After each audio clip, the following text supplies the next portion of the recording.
un bardo solitario voy a cuestas con mis penas, recordando aquel cariño que me hiciera tan feliz. Andariego y peregrino voy llevándote mi alma, tu amor que nunca olvido y que fue todo para mí. Ya no tengo ni el consuelo de escuchar tu voz querida, y el calor de tu mirada hoy da lumbre a mi vivir.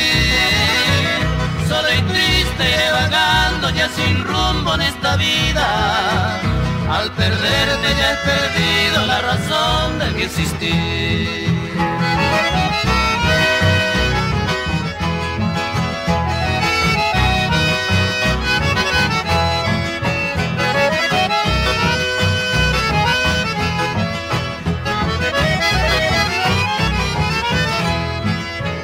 No reniego de mi suerte ni maldigo al destino, si elegiste otro camino para tu felicidad.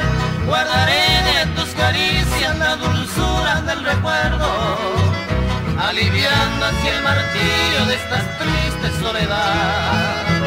No quisiera que mis versos incomoden tu existencia, solo canto porque anhelo estas penas mitigar, y cantando iré apagando esta cruel reminiscencia, aliviando así las noches de mi triste soledad.